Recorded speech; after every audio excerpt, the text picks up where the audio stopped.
This is a parliamentary dictation with speed of 80 words per minute taken from Progressive Shorthand Monthly February 2024 Exercise 24.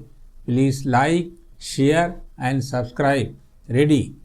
I do not know how to thank the people of this state for the honor they have done me by asking me to lay the foundation stones of so many good and useful projects. Even since I landed here, I have been laying foundation stones of educational institutions, hospitals, water works, and last but not the least of a drainage scheme.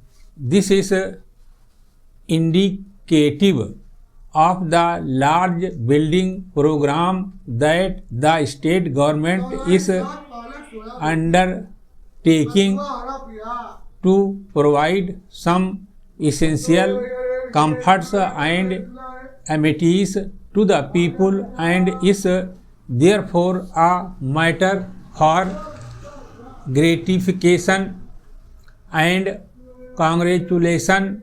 Para, in your address you have referred to the diverse languages and ways of life of the people, and also drawn attention to our underlying unity. In the context of the latter, I want to talk to you today about the problem of our language. When the Constituent Assembly was sitting in Delhi and considering what should be done with regard to language, it had to take a very careful decision. It was obvious that a foreign language, however well established, could not be expected to reach the people at large. We had also to recognize the fact that there is not one but several languages prevalent in India, with a number of dialects and sub-dialects. We could not say that any one language was better than the others. Each one of us was proud of speaking our own language. It would have been a poor specimen of democracy if we were to suppress the language of any constituent part. We had therefore to give a list of regional languages which could play their appropriate roles in regional affairs, but we had also to find a common language for all India purposes.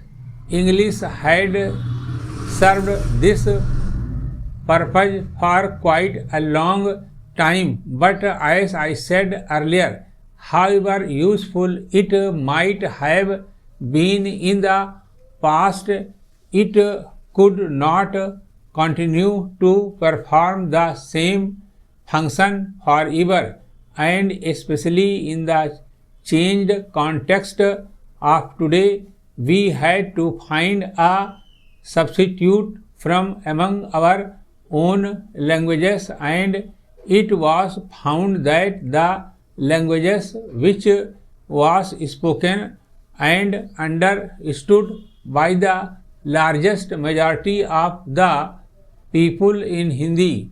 It was therefore adopted as the language for all India purposes. By doing so, it was not implied that Hindi was better than any other languages. It was chosen because it happened to be spoken by the large number of the people. Para.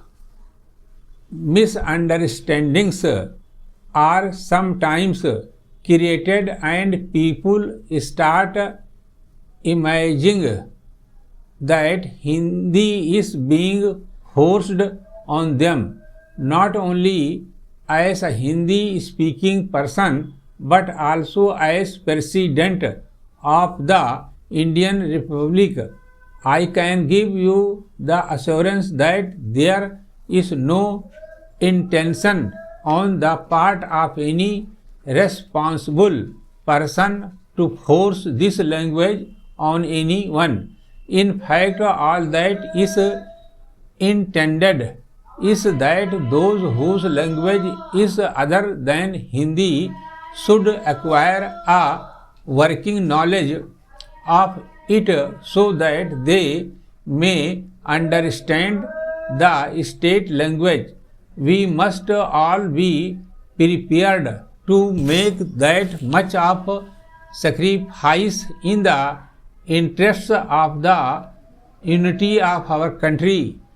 As one can see, the sacrifice involved is not much because all that is required is acquisition of knowledge of another language which cannot be good. The government should not take care to see that no discrimination is practiced on account of language. From the little experience that I have had about the spread of Hindi in the South, I am inclined to believe that it is being learnt with great enthusiasm. Stop.